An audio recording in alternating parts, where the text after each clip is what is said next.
Bueno, buenas noches. Ya me presentó Luis, muchas gracias por la invitación. Es un honor estar acá. Yo trabajo en un centro que está en el noreste de la Argentina, en la provincia de Corrientes. Soy cardiólogo intervencionista, es un centro público, pero con administración privada, administración por una fundación.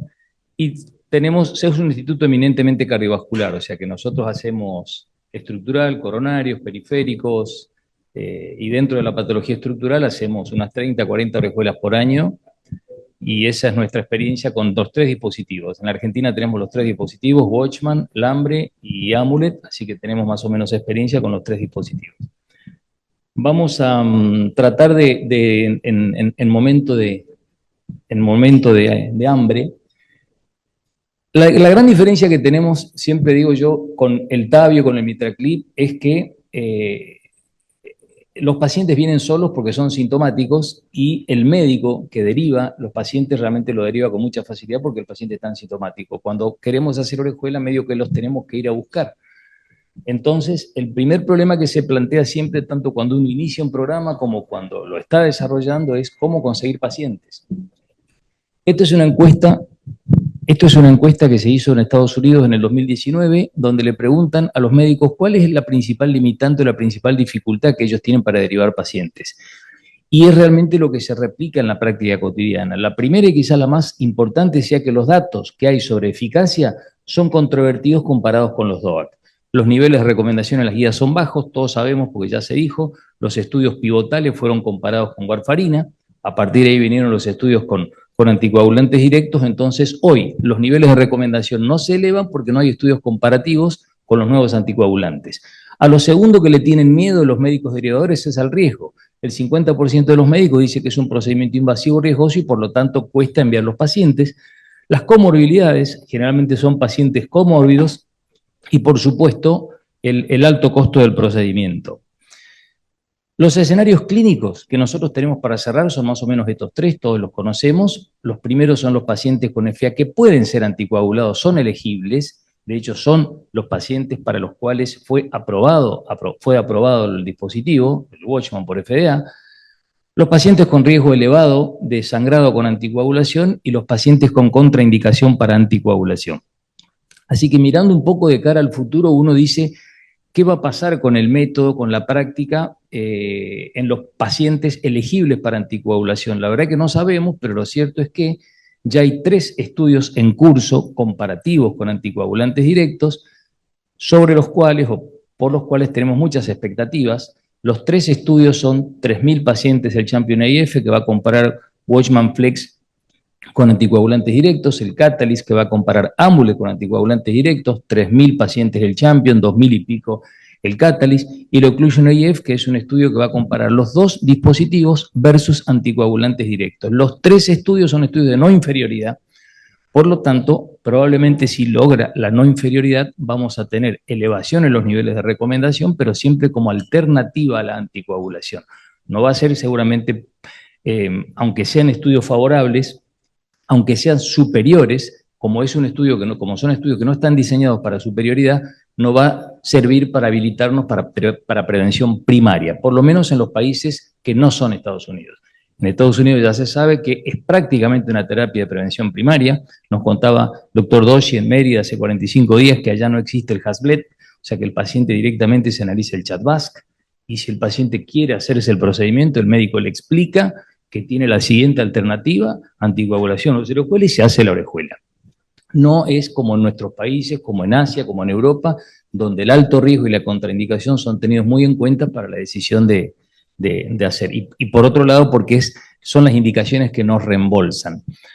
Así que la primera conclusión sería que tenemos que esperar estos estudios, pero todo indicaría, con los estándares de seguridad que tenemos actualmente, con los nuevos dispositivos, particularmente con la nueva generación de Watchman Flex, que quizás es el dispositivo que ha cambiado de generación más rápido que los demás, creo que vamos a lograr esa no inferioridad.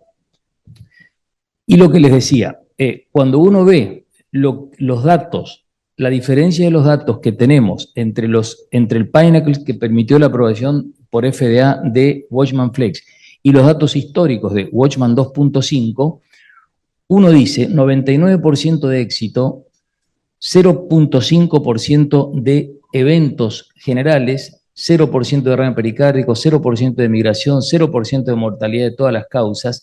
La verdad que uno se pregunta cuánto más seguridad se le pide al método con estos estándares de seguridad, pero sin embargo, dada su naturaleza preventiva, no es un procedimiento para alivio sintomático, como dijimos, sino que es una terapéutica preventiva. Por lo tanto, hay todavía preocupaciones que vamos a tener que subsanar de cara al futuro.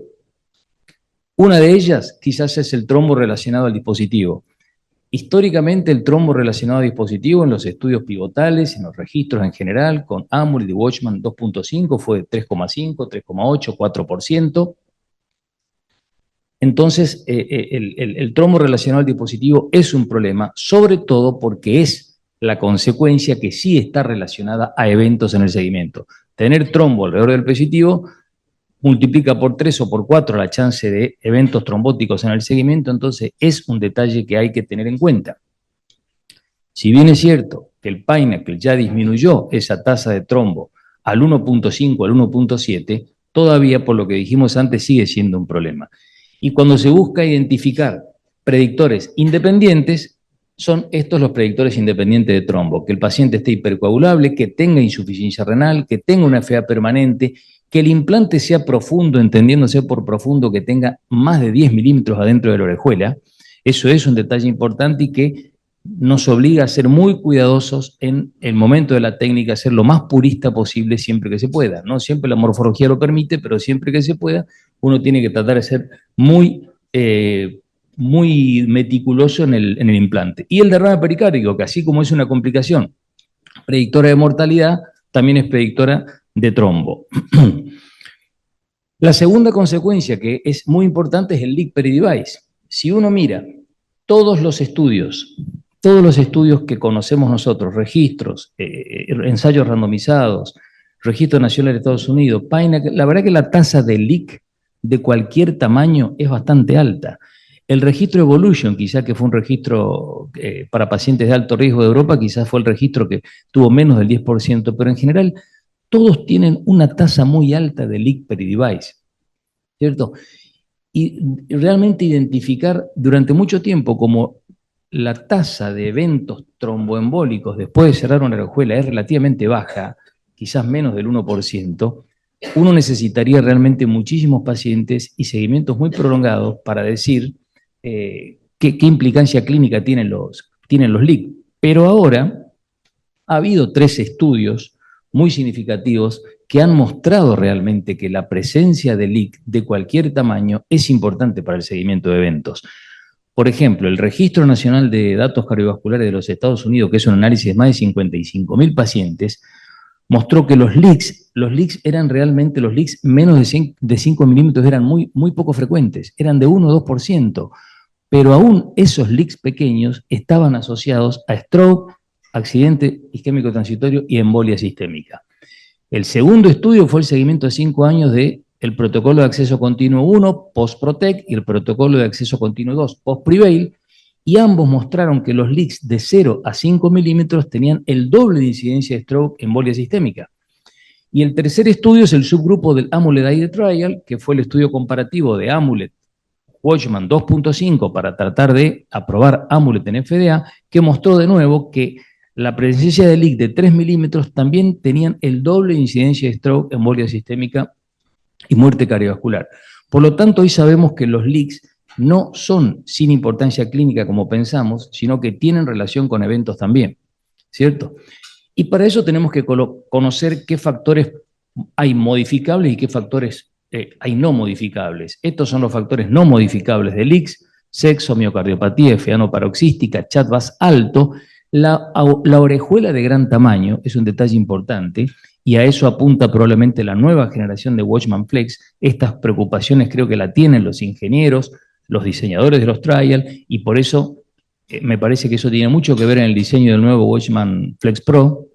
La anatomía de la compleja, la compresión baja menor del 10%, los device tipo plaque en el Amulet AIDE Trial, lo que vieron que era un predictor independiente de leak, que el dispositivo sea plaque, o sea Watchman, no que sea doble disco como el Amulet. O sea que el device tipo plaque teóricamente tiene mayor tasa de leak que los devices de doble sellado.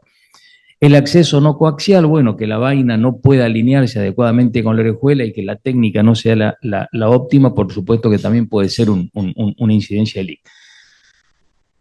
Para el futuro, quizás también estos modelos de simulación, que por supuesto no los tenemos nosotros en práctica, sino que son modelos teóricos, que teóricamente son modelos computacionales por medio de los cuales se simula la anatomía de la orejuela y de un dispositivo determinado y se mira en base a cómo es la anatomía de la orejuela, se prueban distintos tipos de dispositivos, distintas medidas, cómo van a quedar en esa orejuela. Eso está solamente estudiado para el Amulet. El estudio PREDICT se presentó en el TCT en el año 2022 y tiene efectivamente una tasa de leaks menor que la tasa descripta. Que las vainas sean deflectables es algo que estará por verse, pero disponer de las vainas deflectables también nos disminuiría la tasa de leak. Las nuevas generaciones de Watchman, sabemos que el Flex es mejor que el 2.5 y ahora tendremos que ver qué pasa con el Watchman Flex Pro, pero indudablemente que parte de su diseño está pensado para disminuir tanto el trombo per device como la tasa de leaks a futuro. Y los noveles device, como Laminar y Applicator, que son otros fundamentos, pero que también tienden a esto. Y este es el Watchman Flex Pro Device, que tiene básicamente sobre la plataforma del Flex, tiene 3 innovaciones de diseño. Una está pensada para el trombo per device, que es como dijo el doctor Reyes, es el Hemocoat, que es la cubierta que está pensada para acelerar la endotelización y disminuir el trombo per device. Pero las otras 2 son la presencia de 3 marcas proximales, que nos va a permitir teóricamente alinear mucho más precisamente la disposición del hombro en el ostium. Nosotros ahora tenemos una referencia cuando colocamos el Flex, pero por supuesto que tener marcas sería mucho más preciso. Y la tercera innovación es que hacen un dispositivo de 40 milímetros de diámetro. No solo para tratar orejuelas más grandes, uno va a poder tratar hasta 36, sino para tratar aquellas que trataba con 35 con un grado de compresión mayor. O sea, hoy en día uno puede tratar a una orejuela de máximo tamaño de 31.5 con Watchman Flex, pero con el 35 va a conseguir una compresión del 10%. Indudablemente que disponiendo el 40, a esa orejuela casi con seguridad la vamos a tratar siempre con 40 para buscar una compresión de 22 o 23. Con lo cual vamos a tener seguramente una tasa de leak menor. O sea que yo creo que eso es un poco el objetivo del Watchman Flex.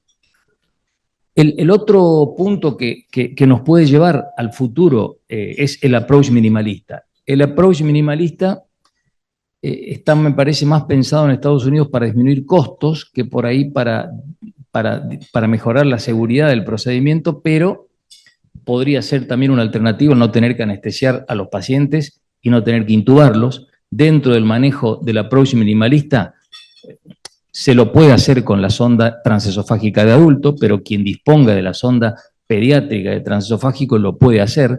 Tengo muy poquita experiencia con sonda pediátrica porque en general la calidad de imagen no es la misma, pero pudimos hacer 2 casos, se pudo hacer, pero la verdad que la calidad de imagen no es la misma. En este caso uno tiene que tener la colaboración del paciente para tragar la sonda, la sedación tiene que ser con midazolam mafentanilo y insertar la sonda después del acceso venoso. Esta es una de las cosas que, por supuesto, uno la va hacia lo que vamos a avanzar en el futuro. En el caso de hacer un protocolo, un approach minimalista, me parece que sería muy bueno establecer protocolos de alta el mismo día. El protocolo comprende el screening, comprende el procedimiento, comprende el periodo de observación de 4 o 6 horas y comprende un control a las 24 horas. En el screening, lo que ya sabemos, selección previa del dispositivo y tamaño con tomografía o ET.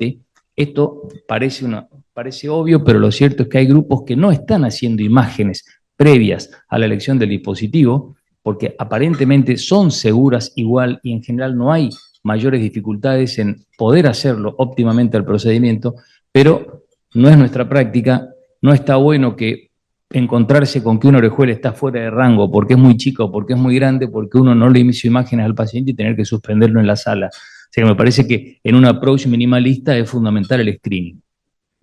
En el procedimiento, bueno, lo que hablábamos antes, acceso venoso ecoguiado podría ser una alternativa para quienes tengan la posibilidad de hacerlo, ProGlide, para quienes tengan posibilidad de poner ProGlide en la vena, no es nuestra realidad, solamente lo usamos para TAVI.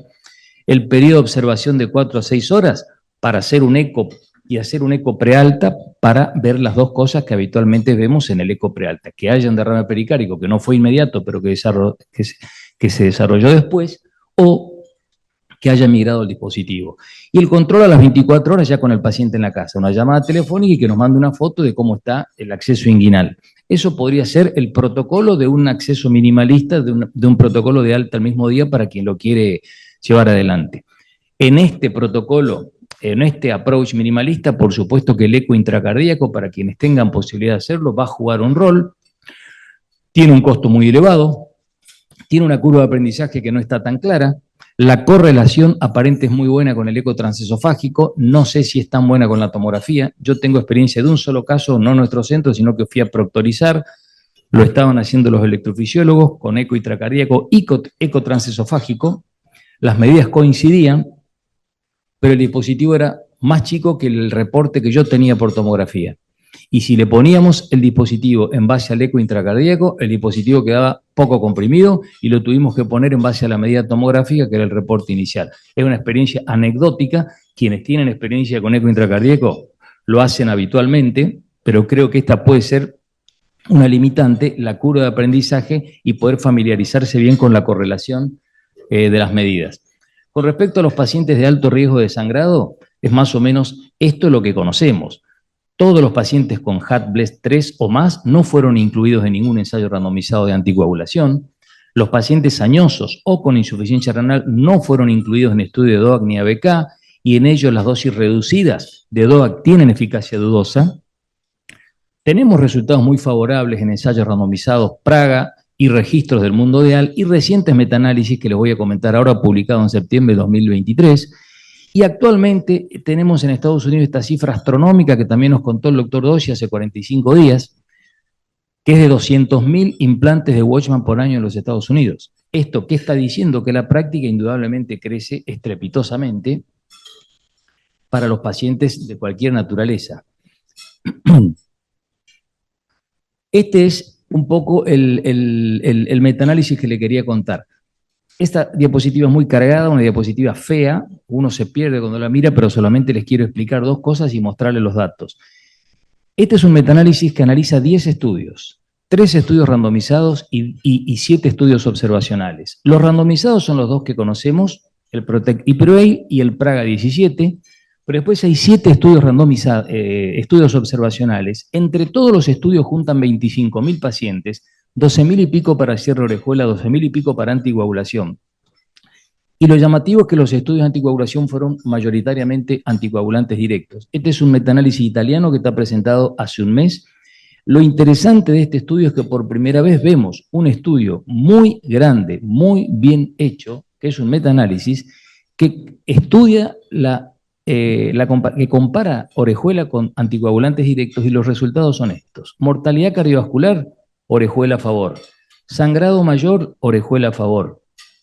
Muerte de todas las causas, orejuela a favor. Stroke, todos los stroke, isquémicos y hemorrágicos, acá no hubo diferencia. Y cuando se desglosan los stroke, lo llamativo, lo paradójico fue que cuando analiza stroke isquémico no hubo diferencia, pero cuando analiza stroke hemorrágico, a diferencia de lo que había pasado con el PROTECT y PREVAIL, que sí, stroke hemorrágico había sido la ventaja principal, acá no hubo diferencia a favor de orejuela. Atribuyen los autores estos a que como eran anticoagulantes directos y la ventaja principal del anticoagulante directo es reducir la hemorragia cerebral, eso pudo haber sido el contrapeso para que la orejuela sea beneficiosa en ese grupo, ¿cierto? En la hemorragia cerebral. Fue igual que, fue no inferior, por decirlo así, no fue peor. Pero en todos los demás puntos finales podemos decir hoy en día que tenemos una evidencia muy considerable de que la orejuela es favorable en relación a anticoagulantes directos. O sea que esto de cara al futuro nos abre también un abanico de posibilidades hasta tanto tengamos los estudios randomizados. En pacientes de alto riesgo de contraindicación, también tenemos varios estudios en curso, dispositivos aprobados, por ejemplo, el Closure AF, que va a ser dispositivos aprobados por Unión Europea versus DOAC o ABK, Stroke Clogs, Amulet versus tratamiento médico en pacientes que tengan hemorragia cerebral dentro del año, que tengan antecedentes de hemorragia cerebral y así sucesivamente. En pacientes con contraindicación absoluta a la anticoagulación siempre va a ser más difícil tener un protocolo por una cuestión de sesgo médico. En general va a ser muy difícil que los médicos envíen a un protocolo de anticoagulación a un paciente que tiene contraindicación absoluta para anticoagulación. Entonces, ya el ASAP-TOO es un estudio que se tuvo que suspender por imposibilidad de reclutar pacientes, así que es muy probable que acá pase lo mismo. Acá hay un grupo de pacientes que yo les quiero comentar en particular, que es dentro del grupo de alto riesgo el paciente renal. No es nada nuevo esto para ninguno de los que están escuchando pero me parece importante el énfasis que nosotros, los que promovemos la práctica, hacemos la práctica, los que se inician, podemos conocer estos datos para hablarlo con los médicos de cabecera, con los médicos derivadores y con los nefrólogos. Estas son las recomendaciones que existen para anticoagulación, para las 4 drogas, en diferentes severidades de insuficiencia renal, menos de 30, menos de 15 y población dialítica, por las 2 agencias reguladoras FDA y Agencia Europea. Fíjense las controversias. FDA acepta una dosis, Agencia Europea contraindica, apixaban dosis diferentes para pacientes con clearance de 30, Rivaroxa lo mismo, Endoxa lo mismo. Cuando los clearance baja, directamente la Agencia Europea contraindica el uso de anticoagulantes directos, y cuando los pacientes están en diálisis pasa algo exactamente lo mismo. Hay dosis no aprobadas, Agencia Europea contraindica, y entonces, ¿en qué se basan todas estas recomendaciones si los pacientes fueron excluidos en general de los estudios? Se basan en estudios farmacocinéticos. Es decir, los estudios farmacocinéticos muestran que los anticoagulantes a determinadas dosis están con un nivel estable de anticoagulación por debajo de la curva, como se llaman, y en base a esto las agencias hacen las recomendaciones.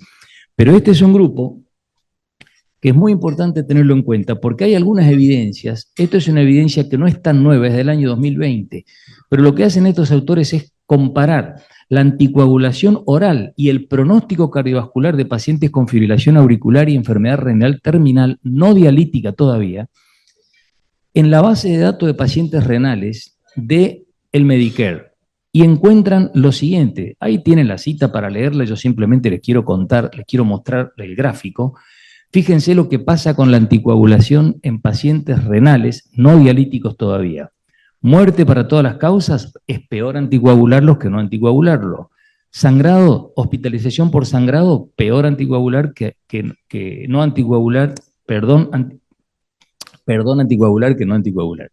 Y la hemorragia cerebral, peor anticoagular que no anticoagular. Es decir, es una nueva evidencia que a nosotros nos sirve de cara al futuro para esta población que comprende el 20-25% de los pacientes que se cierran orejuelas, hay un 20-25% que tienen enfermedad renal, y hoy sabemos con estos datos, porque no hay estudios randomizados, que anticoagular es peor que no anticoagular. ¿Qué pasa en la población dialítica? Esto es una revista de trasplante renal. Estos autores lo que hicieron es mostrar que en diversos metaanálisis que comprenden aproximadamente 40-50.000 pacientes,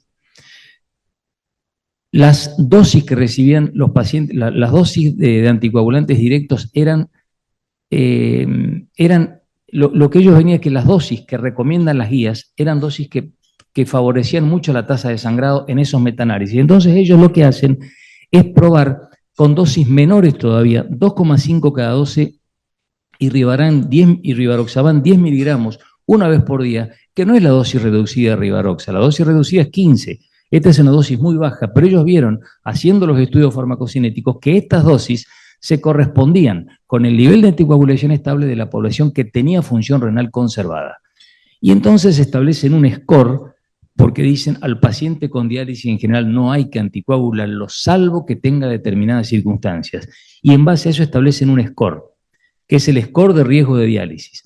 Aquellos pacientes que tienen eventos isquémicos previos le dan 3 puntos, a los que tengan diabetes le dan 1 punto, a los que tengan edad mayor de 75 años le dan 1 punto, al que tenga antecedente de hemorragia digestiva le quitan 1 punto y concluyen lo siguiente, que solamente se debe anticoagular el que tenga score de 2 o más. El que tenga score de 2 o menos no se debe anticoagular. Esto nos abre a nosotros de nuevo un abanico importante, una llave, para ser más enfáticos con los pacientes. Pero estos son estudios de anticoagulación, no son estudios de orejuela.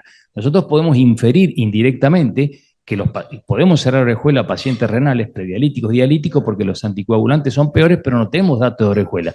Pero sí hay un metaanálisis reciente chino, por supuesto, como es chino, tiene miles y miles de pacientes.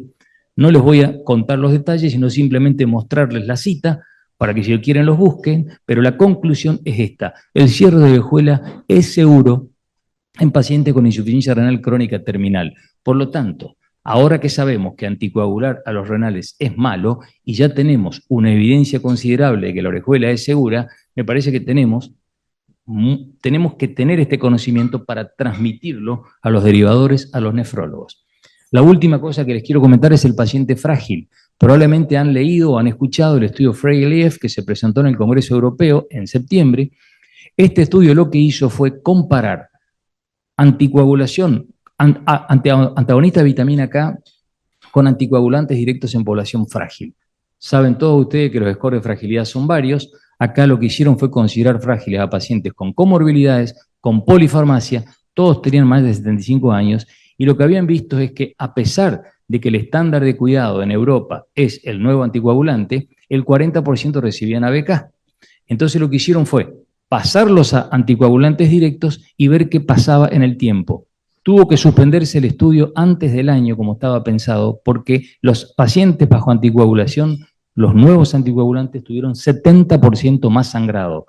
Sangrado mayor, sangrado grave y sangrado clínicamente relevante no mayor. La conclusión del estudio es que los pacientes frágiles no deben anticoagularse con anticoagulantes directos, sino con antagonistas de vitamina K.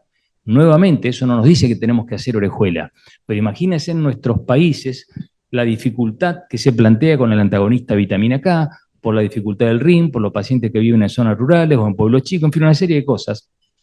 Por lo menos en la Argentina el estándar de cuidado no es el anticoagulante directo, ¿cierto? Es el estándar de cuidado para pacientes que lo pueden comprar. Pero la verdad es que no es la realidad. Entonces esa es una realidad de la práctica cotidiana que a nosotros nos es útil para decir la orejuela puede ser la alternativa. Así que bueno, muchas gracias.